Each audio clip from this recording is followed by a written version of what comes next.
I've been barefoot for a month now, and let me tell you, it is not all sunshine and roses. I have stupidly high arches, right, which are just a nightmare on their own anyway. Because of this, during my marathon training, I've been injuring both my knees. I've now not been able to run for a year, so trying out barefoot to see if this will solve all of my problems. But before you go jumping into barefoot shoes, let's run it back a little bit. Right, so before we tell you about what barefoot shoes are, you need to know what normal shoes are. This is a normal shoe. Look at this, there's a drop from heel to toe. Also, hard to bend, and if you do, it ruins the shoe. Thirdly, toe box, not very wide, and this is a pretty wide fitting shoe. Barefoot shoe, look at the difference. First, we'll look width. The width of this one, much more than this. This is foot shaped-ish, not foot shaped at all, crams your feet. Second, sole, hard to bend. This one, mega flexible, because it's a nice thin sole, so you can feel the ground. Thirdly, what was my third point? Drop. This one has pretty hefty drop, this one doesn't. Why don't you want a drop? Well, it's because drops increase the likelihood of your heel striking, which is when you hit the ground first on your heel instead of on your forefoot. This reverberates up through your leg, causing hundreds of injuries. Growing up, I always had wide feet, right? But I just forced myself to fit in to the latest Nikes, no matter how narrow they were. But then, after a few years, I graduated into Converse, especially when I started working out. Because although they were narrower, which, you know, I thought was just stylistic, they didn't have the same drop or the same sole, which meant you didn't wobble anywhere near as much, which was particularly important when doing things such as deadlifts or squats, when you want to get as much energy as you can and not feel yourself moving around because of some daft sole. I then began training for a marathon, and at this point in time I couldn't quite transition to barefoot shoes because I was running tens of miles all the time. So instead I had a temporary solution. We would run in our normal trainers, or running shoes if you will, and we will go barefoot in the house. And I don't mean in socks, I mean actual barefoot. Because as you can kind of see, even just like this, the ability to stretch your toes and grab the ground is much better when they're not encapsulated by some fabric. I didn't really notice anything specific at first, but then I would notice as I would walk, I would do this thing where I'd start hitting my heel into the ground. So as I'd walk like this, but you start to feel it. There's nothing between you and the ground. So then you start doing daft things like walking on your toes. Then this just feels so unnatural.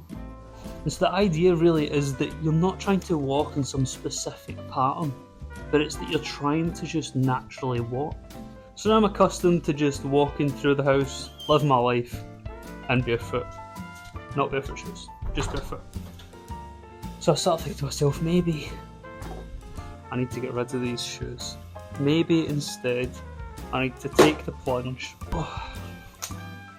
and buy actual barefoot shoes. And that's what I did. Now this was mainly because I started to become aware of my high arches, but also my foot started becoming less shaped like this and more shaped like this, like how it should be shaped. So this is where the journey of being barefoot actually starts. You start with just walking around the block or walking around the supermarket. You start to feel every stone under your foot. You then start to notice that your stride changes, because as I had shown you, you stop hitting your heel so much because it starts to hurt. For example with me, what I noticed was my Achilles started to hurt, and I would try and like just keep walking to see if it would go away and kind of, you know, hope for the best I suppose. But what ended up happening was I realised I was just slamming my foot into the ground. And although this wasn't a major issue when I was walking around the house, it was a little bit but not really, because I'm only taking a couple of thousand steps. When you're taking like 5,000-10,000 steps, it really starts to take its toll. And I noticed one thing which really helped. Stop my yerba mate up. The solution that I found was in actually exercising your feet. using your actual foot muscles. So when you walk, don't just slam your foot bang, bang, bang into the ground. Don't try and just land on your tiptoes. But in every step, you have to grab the ground with your foot.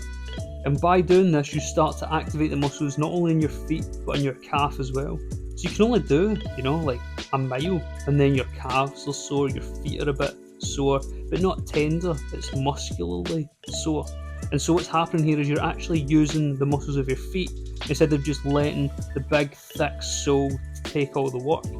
But then again, you're not even letting them take all the work when you do it that way, because you end up getting injuries in your knees and your ankles and your hips, because this cushion is enough to act as a sole for your foot, to not to hurt your foot, but it still, the energy goes up through the kinetic chain.